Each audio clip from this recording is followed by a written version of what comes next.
everyone. This is Criminal Profiler Pat Brown, and this is Dear Profiler Pat.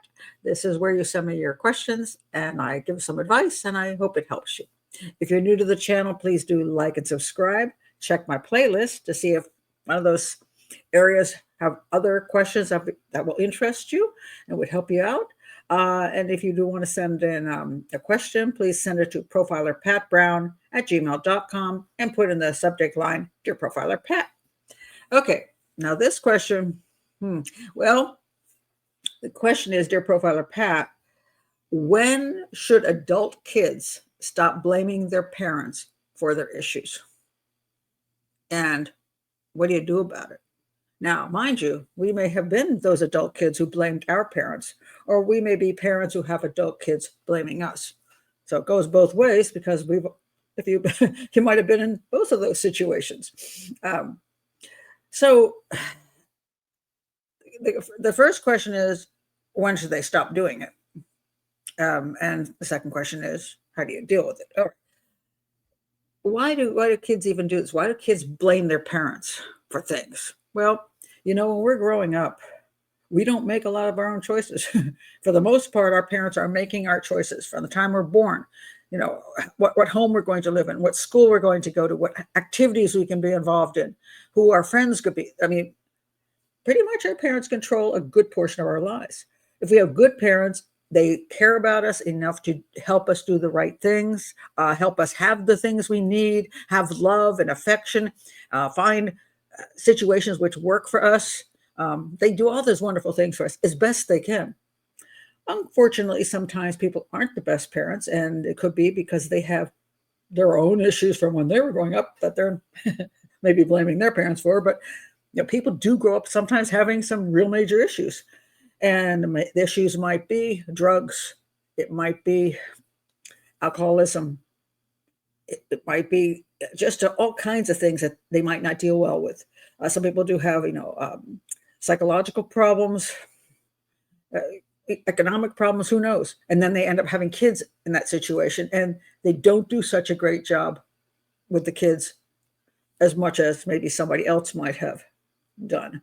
In other words, they might have been overwhelmed with all their life problems and didn't provide as much as they should have for their children. So you have kids growing up with one kind of set of parents or another kind of set of parents. And if you grew up or with a set of parents that didn't do so well, or if you're one of those parents who were, when your kids were in your home, you didn't do so well, the complaints might be realistic to some extent. There's going to be a blame because there is some blame delay. Hey, when I was growing up, you were drinking all the time. When I was growing up, you were angry all the time. When I was growing up, you did this, you did that. They might have something reasonable to blame the parent on because as they reached adulthood themselves, they weren't well prepared and had issues then that followed in their parents' footsteps. And so they do have some blame to mete out. So then if that's a situation, if you're a parent who's raised a child who's blaming you for something that's legitimate, all you can do at that point, if you're the parent, is say, hey, I know I failed in many ways when you were growing up. I had problems, and unfortunately those problems affected you. And I feel very sorry about that. And I apologize for what I did. And I know that you struggled because of it. If there's any way I can help you now that's reasonable, I will do that. If I, whatever I can do, obviously I can't make up for everything. I can't give you everything, but if I can help you in some way now to support you and to help you get ahead in life, I'm here for you. So you can say that. If you're a person who is in the circumstance where your parents, you really feel, did a terribly poor job raising you, and you're very angry and frustrated about that, at what point do you stop blaming them for your situation? Well, in all reality, you need to stop just because it's not going to get you anywhere. It would be a better situation to say, look, I ended up with parents who had problems. maybe they didn't do the best. Maybe they did their best, and maybe their best wasn't very good, and it did affect me. But I can't go back. I can't go back in the past. They can't go back in the past. So I just have to accept that they were troubled people and had t- too many issues, and so yeah, it wasn't the best childhood. But at this point, there's no sense in me going down a checklist list of everything I think they should have done for me, because yeah, they didn't do it. But hey, there's nothing that can be done now. Uh, how do I then deal with my parents, who I kind of blame for all the situations I'm in? Well, that's another matter. I mean, first of all, you have to go best with your life and let it go and just say it is what it is, and there's no sense in dwelling on it because I can't fix it. Doesn't mean I have to necessarily. I don't have to pretend that they were fantastic parents when I was growing up. I can say, hey, yeah, I had issues with it for sure. And you can decide what kind of relationship you can have now under those circumstances. If you take the anger and blame away, can you be pleasant to each other? Can anything come of it? Or maybe they're that maybe they're that parent or parents who will say, I know I screwed up and I'm here for you now. And that would be nice. Now, that's when you have a really difficult situation. Now, what if you pretty much you've been a good parent, or you had relatively good parents? When do you stop blaming parents for your adult issues? Now, I think there's a number of times in life when we see people get kind of vicious toward the parents. I know that when I was a teenager, I was kind of crappy. I was angry with my parents. I thought if they'd only done this and done that, I would be knowing what to do with my life. I'd be more prepared. So I think it was a time where people feel lost when they hit they graduate from high school or haven't, and trying to find a job. Just don't know what to do. And so one of the ways you can deal with it is to blame your parents for not putting you in a better situation. If you'd sent me to a better school, if you'd let me do this, if you let me do that, blah, blah, blah. If you talk to me, I'd be in better shape. But here I am because you screwed up. So it's a tendency for teenagers to do that, blame their parents. And if you're a parent who's got a teenager blaming you, understand they're in that zone, which they're probably scared of the future and confused. So again, what can you do? Well, you can say, I understand that as parents, we're not real trained for this job. We try to do our best, and I'd hoped I'd done our best or my best, and maybe I failed in some areas. How can we sit down and now help you move ahead? And that's the best you can probably do at that point. Hopefully, when a person gets a little older, they start realizing that a lot of what their parents did was not wrong. I look back for myself. I blame my parents for moving from New Jersey to Virginia when I think I was 8. I think I was 8 years old, 8 or 9. And I loved the town I grew up in. It was a wonderful town. We had a big, beautiful house. I loved this old colonial house. I loved my room. I loved everything about that town and the yard. And I was so happy. And then one day my dad says, hey, moving to Virginia, got a job at the Pentagon, and I was horrified. And when we got to Virginia, I was unhappy. I didn't like the new house. I didn't like the new school. I didn't like the area. I was unhappy. Never did like the place. Now, so I blame my dad. Well, if you had moved us away from our beautiful town. Now that I'm older, I'm like, what was he supposed to do? He got an offer for an excellent job that probably paid way more than he ever got there, a secure job, because he joined the government at that point, and he stayed in the government the rest of his life, at GS-18 level. And we had a solid life. Maybe the job he was in before, he wasn't sure how long that would go on, if he'd lose the job, if he had to change companies. He had this great opportunity, and he probably thought, well, first of all, for myself, I should take it, but also for my family, I should take it. Now, my sisters didn't seem to mind the move so much. They did fine. I was the miserable one. But now I also look at this and say, well, I can't really blame him for making the choice to move. What was he supposed to do? Stay where he was and refuse the job because one of his kids decided they didn't want to go? I mean, come on now. I wouldn't have done that if I were him either. But I also look and I go, now that I'm older, what if we'd stayed in New Jersey? maybe it wasn't the move. Maybe it was me. Maybe when I started getting older, I just didn't fit in as well. And maybe I would have been just as unhappy there. And I would have said to my dad, I don't know why I have to stay in this stupid town all of my life. Why don't you move? So I start getting real realistic about things, that the choices that they made, your choices your parents made, the things that they did, you start seeing they weren't so bad after all. But, just because there's always that tendency to like say, well, we got this, so I wanted that, that's what we all tend to do as human beings. And with our parents, since we didn't have those choices back then, we tend to say they shouldn't have done this and they should have done that. So I've gotten older and I've gotten smarter and more understanding, because now my kids are saying those things to me. Why did you homeschool us? Why didn't you send us to school?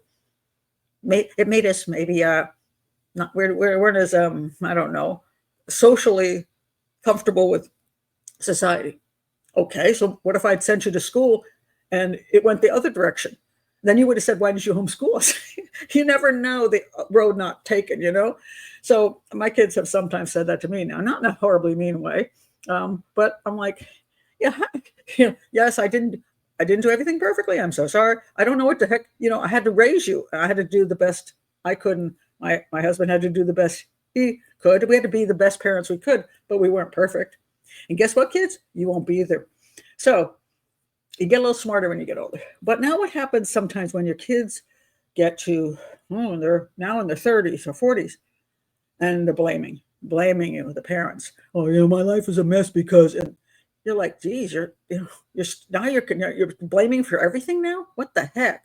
What the heck is going on with you? Now it's like all of a sudden I'm a target.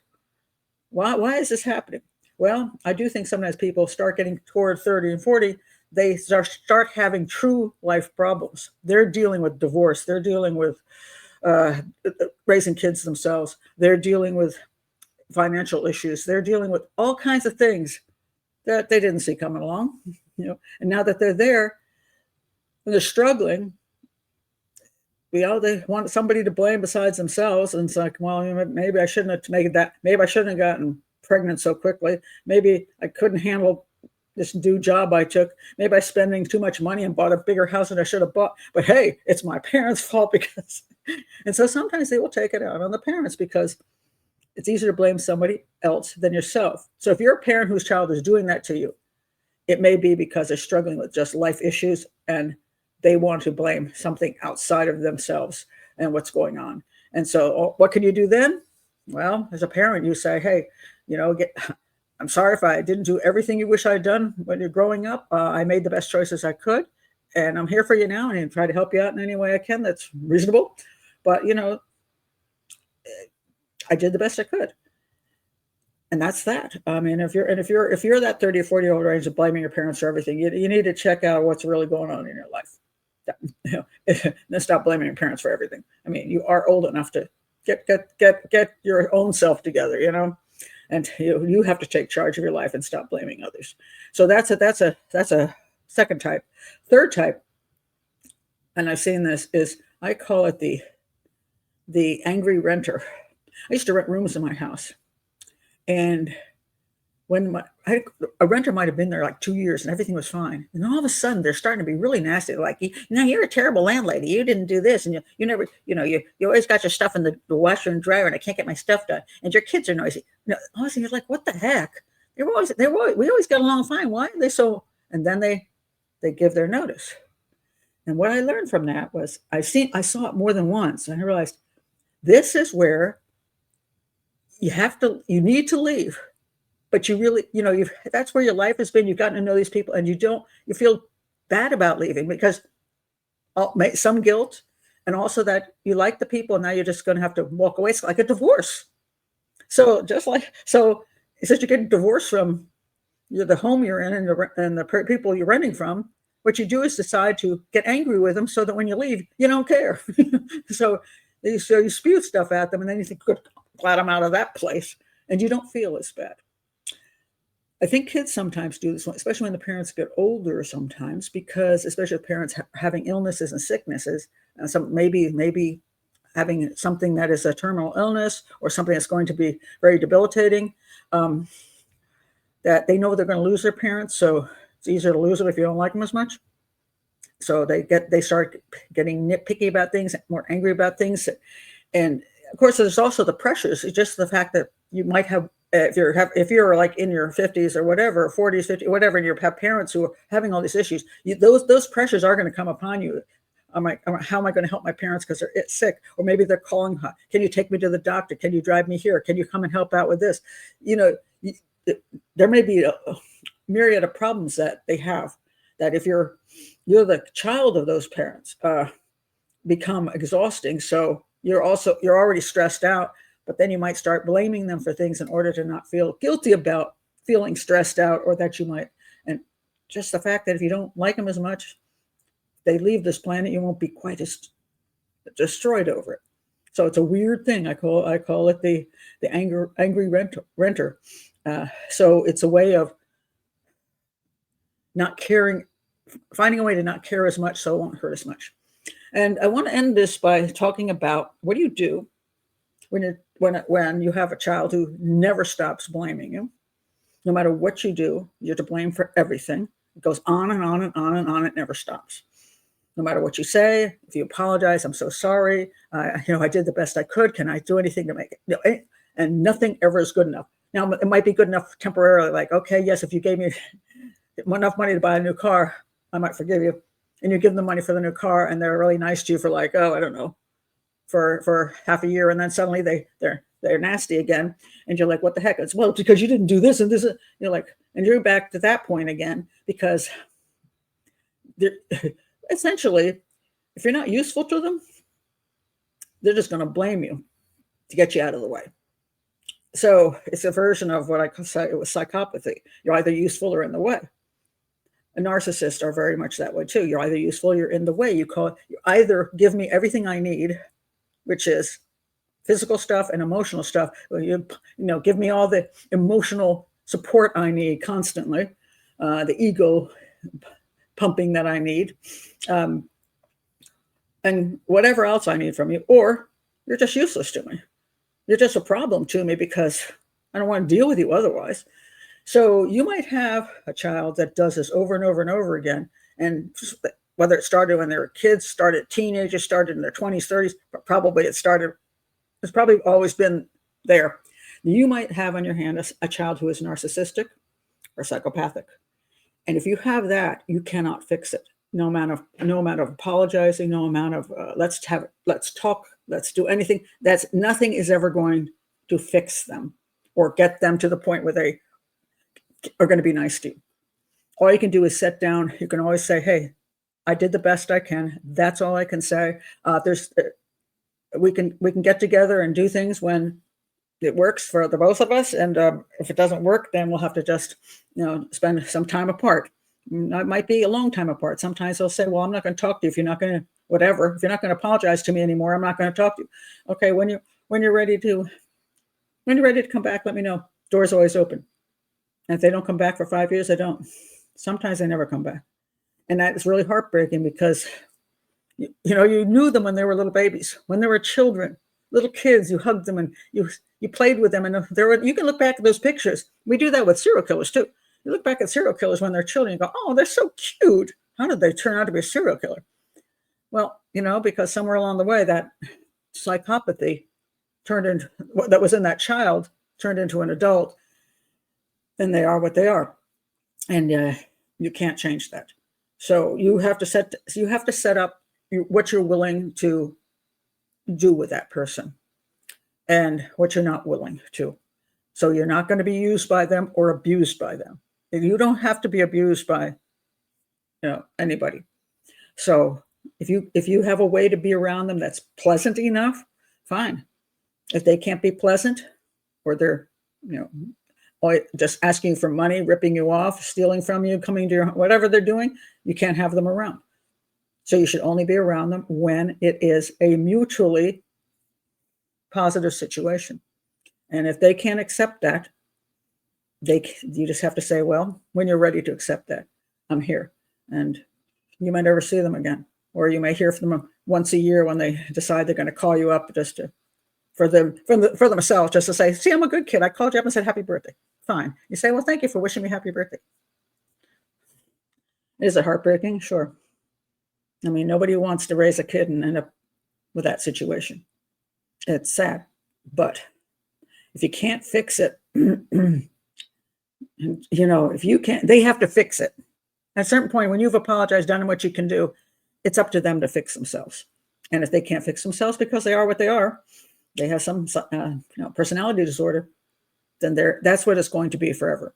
And it's best just to make sure that you always make the situation tolerable and pleasant when you're anywhere near them. And by the way, if you're one of those people that is doing that to your parents, well, you know who you are. Well, maybe you don't, but I'll tell you who you are. You just heard who you are. So, I feel sorry for your parents because that's, you're never going to give them a break. And I think that's unfortunate. But so those are my thoughts on, when should kids stop blaming their parents? Well, hopefully as soon as they mature enough to understand that the parents did the best they could and they have to move on with life. They're now the adult. They get to make the choices of how they want to live. And hopefully that, when one gets to that point, one can be kind and caring and have as good a relationship with the parent as one can. And you as a parent can have the best relationship with your child as you can. Anyway, those are my thoughts. I'd like to hear your thoughts below in the comments. And again, if you're new to the channel, please do like and subscribe. Send me your questions. Bye.